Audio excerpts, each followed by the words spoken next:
Okay तो बात करें आज वाली ट्रेड की, तो आज मेरा लॉस हुआ है 450 रुपये का। और मैं पूरा रीज़न बताता हूँ क्या लॉस था, क्या ऑपरेटर की साइकोलॉजी थी, क्या रिटेलर की साइकोलॉजी थी और मेरा लॉस क्यों हुआ। चलो अब ध्यान से देखते हैं इस चीज़ को।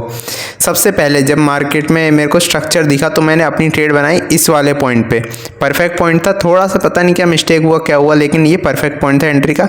यहाँ तक का मेरा टारगेट था। मार्केट आज गया बहुत ऊँचा, आज इलेक्शन का कुछ रिजल्ट था तो बहुत ऊँचा गया।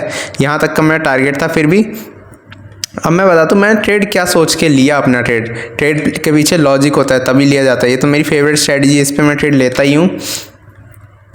तो यहाँ देखो, यहाँ पे क्या था, एक रेसिस्टेंस, बहुत ही तगड़ा रेसिस्टेंस। मार्केट यहाँ से बहुत तगड़ा गिरा था कल, ठीक है, एक चीज़ आपने ध्यान रखी। और यहाँ पे भी फिर रेसिस्टेंस पे आके मार्केट क्या कर रहा था, टाइम बिता रहा था। मतलब ये तो सबसे परफेक्ट सेटअप है तुम्हारे लिए कि मार्केट एक ही रेसिस्टेंस पे आके टाइम बिता रहा है। मतलब वो रिटेल सेलर जिनको लगता है रेसिस्टेंस देख के सेल कर दो, उनको बुला रहा है सेल करने के लिए। मेरी फेवरेट स्ट्रैटेजी है, सबसे ईजी स्ट्रैटेजी है।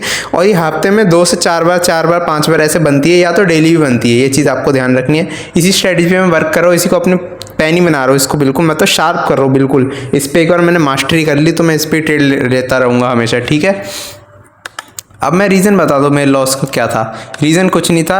अब मैं अपने किस्मत को ब्लेम नहीं करने वाला, किस्मत को बहुत ब्लेम कर लिया। अब ये शायद किसी चीज़ के लिए God is preparing me for something, या मेरा टाइम आएगा किसी टाइम पे। लेकिन यहाँ पे मैंने जो चीज़ नोटिस करी, यहाँ बिल्कुल परफेक्ट मैंने एंट्री मारी इस वाले पॉइंट पे। मार्केट ने मेरा जो है एसएल लिया, ठीक है, फिर टाइम बिताया। उसके बाद वो इतना ऊंचा गया है ना, अगर आप ज़रा ध्यान से देखोगे, not joking, 1200 point is not a joke. Market सब फाड़ता हुआ, ऑल टाइम हाई को फाड़ता ऊपर चला गया, मतलब नॉट जोक ब्रो।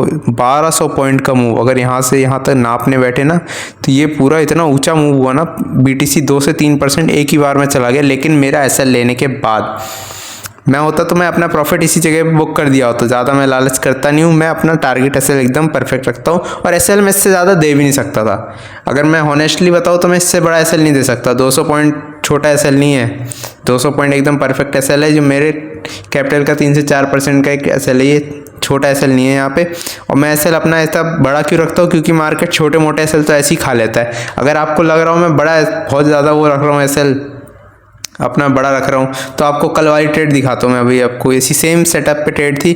कल वाली वीडियो नहीं देखी तो देख लेना, उसकी मैं लास्ट में डाल भी दूंगा, वीडियो के लास्ट में सब्सक्राइब वाले टाइम पे। ये देखो कल वाली ट्रेड थी। अगर मैं कल वाली ट्रेड में अपना 200 पॉइंट का एसएल नहीं रखता तो मेरा एसएल 130 पॉइंट में कल भी निपट लिया होता। यहाँ देखो ये एसएल है 200 पॉइंट का। अगर मैं अपना एसएल यहाँ नहीं रखता तो मार्केट इसी पॉइंट पे मेरा कहीं एसएल खा के सीधा चला जाता, फिर ऊपर क्या फ़ायदा होता। इसलिए मेरा एसएल बड़ा रखना ही पड़ रहा है मेरे को। इतना 200 पॉइंट का एसएल तो कम से कम रखना ही पड़ेगा आपको। इसमें मेरा $4.5 का या 450 रुपये मान के चलो, ब्रोकरेज हटा के पूरा, तो उतना मेरा लॉस हुआ है।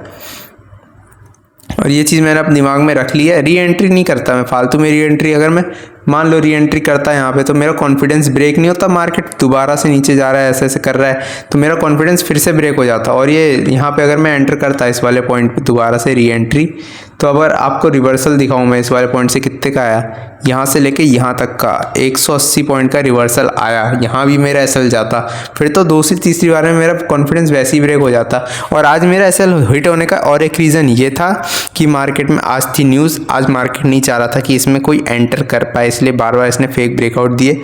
बट कोई बात नहीं, इसी स्ट्रेटजी पे मैं वर्क करूँगा। एसएल जाए टारगेट जाए मुझे मतलब नहीं, मैं इसी स्ट्रेटजी पे कंसिस्टेंट रहूँगा। बाकी थोड़ा तो रिस्क रिवॉर्ड मेरे को मैनेज करके चलना ही होगा। इस स्ट्रेटजी पे मैं अब से एसएल दूंगा, जो आप भी दे सकते हो। मैं स्ट्रेटजी कॉपी करके अब से जो एसएल दूंगा मैं यहाँ से, अगर मैं इसको जरा नापूँ तो मैं सिर्फ 130 पॉइंट का एसएल दूंगा, ज़्यादा नहीं दूंगा। 130 140 वो परफेक्ट है। और यही थी आज की वीडियो।